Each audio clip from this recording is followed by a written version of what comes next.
Hello guys, and welcome to another episode of World of Tanks with me, Gitbag. Today we're going to be looking at one of my favourite tanks in the entire game, which is the T-34-85 Soviet medium tank, the T-34-85. This is actually probably my favourite tank in the entire game, really, because it's just such a good all-rounder. It's got certain problems in the fact that it's not the fastest of the Tier 6 tanks, plus its armour isn't extremely thick. You know, it's only got 45mm of armour on the front and sides, and 40 on the back. But because it's so well sloped at the front and relatively well sloped at the back, it can bounce shots quite well if you angle its armour. Its turret armour is a lot tougher with the turret armour being 90mm at the front, 75 on the sides and 52 on the back. So its turret is definitely better armoured. So, you know, if you find yourself in a tricky situation, maybe try to hold down and keep your turret moving, or just keep moving and keep your armour to the front of the enemy and angled as much as you can. I've equipped it with there's two sort of top sort of guns you can really fit this thing with. You can fit it with either the 122 U11 gun, which is a sort of short-barreled, low-velocity gun that does more damage and less penetration. But I fitted this with its top gun, Tier 7 gun, 85mm D5T 85 BM, which does about 10 to 11 rounds a minute. It does average damage between it says here it does a standard shell damage of 135 to 225 and standard shell penetration of 108 to 180, so that's quite common for tier 6 mediums. I mean, if you want to see a American mediums have quite punchy guns, so they might seem to do a little bit more damage, but I like the T-34-85 because it's just such a good all-rounder. You see I've fitted with consumables. I've also fitted it with wet ammo rack, so because it hasn't got the toughest armour, so you know, there's less of a chance of its armour being damaged.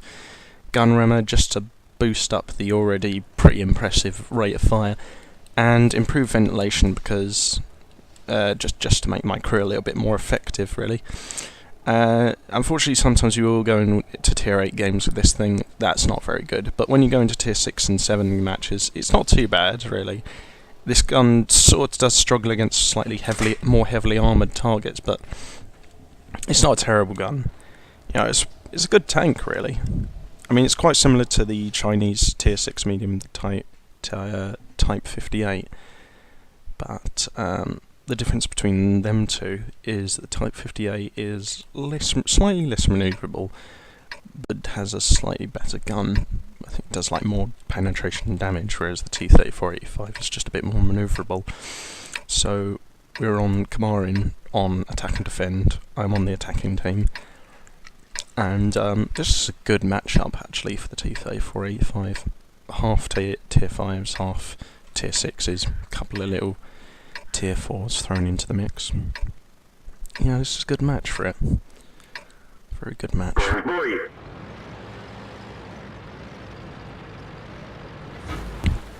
It's quite difficult, really, to attack on either side of this map, and you do have to be coordinated.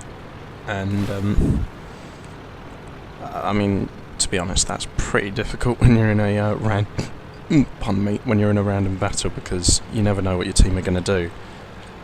You know, your team, more often than not in random battles, are going to be a little bit naff and kind of crap, really, even at higher tiers.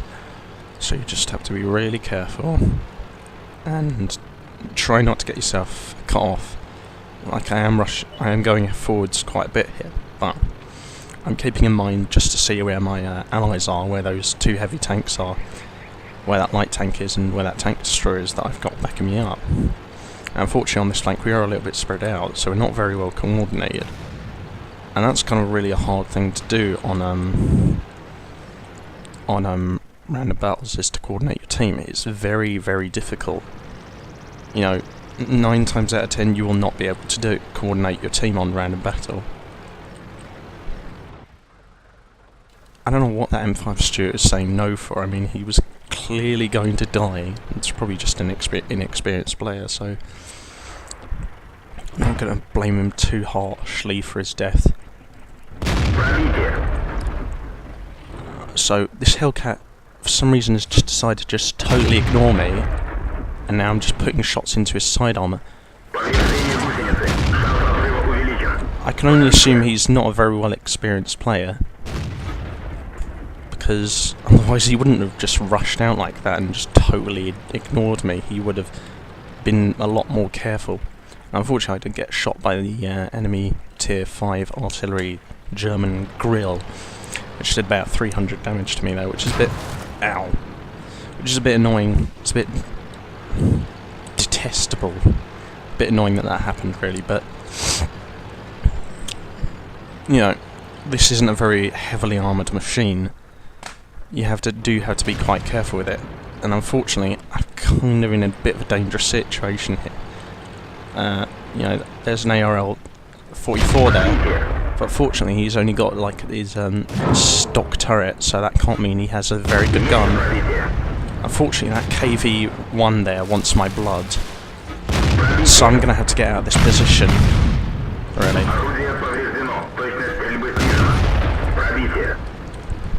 Get behind the ARL-44.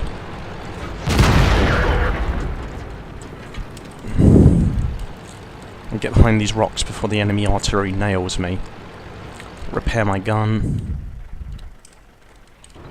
Hopefully get out and knock out this Marder 38T that seems to be shooting that ally of mine over there. I wonder what tank it is. Just a KV-1, it's our KV-1. Okay, you know what, I think I'm going to have to go back and help him actually. It's going to be a risk. Oh, no, actually it doesn't seem I will have to really. Seems he's getting a bit of support from that KV-1S, although he's being battered quite a bit as well. Right, yeah, no, he's fine. He's going to be okay. Okay, so the enemy have only got 4 tanks left. KV-1S, T-150, MXF-313, I think that's what it's called, and Grill. And there's that scumbag little Grill who shot me earlier. And I would have liked to have gotten killed personally, but yeah, like I said in the last video, nothing regularly goes the way you want it to in World of Tanks. I don't know how that didn't penetrate, but yeah, actually I'm kind of at a loss of how that penetrated. I shot the AMXF-313 on his side. I'm not really sure how it didn't penetrate there, but sometimes things just aren't meant to be. And that's what's good about this tank, is while it isn't as, you know, punchy as the Type 58, it's still relatively punchy enough to take on most tiers, to take on pretty much all tier 6s really, accurately. And, you know, perhaps a large handful of tier 7s as well. You know, it's a very versatile machine. I have to steer clear of that T-150's main gun. That was close actually. That was a bit of a risky move there, going right up close to him, because he had his 122mm low velocity derp gun there. You know, he could have probably killed me in one shot with that because I was on such low health. So that was a good game actually. That was a very good game. Now, I didn't get too many kills. I didn't do a huge amount of damage, but I mean, you know, I did like about 1,800 damage, which isn't a huge amount, but at like tier 6 it's quite a bit. Potential damage received was about 1.1 thousand. Credits profit was 32,000 because I've got premium account, and I also got a mastery badge first class, which is quite nice to get in my favourite tank. So that was a good match actually. I damaged 4 enemy tanks, 2 of which I destroyed, spotted 3, and okay, so I did actually hit that MXF-13F3, but I only did 201 damage to it, That's kind of weird, actually, how I didn't penetrate on its side armour. Very, very confusing there. And, yeah, I mean, it's sort of like I showed in that video, you have to be quite aggressive with the T-34-85, but not so aggressive that you'll get cut off. Like that's kind of like what I said in the last video with the Matilda and the Hetzer. Because the T-34-85, while it's a manoeuvrable and formidable tank, it hasn't got the toughest armour, so you really have to watch out.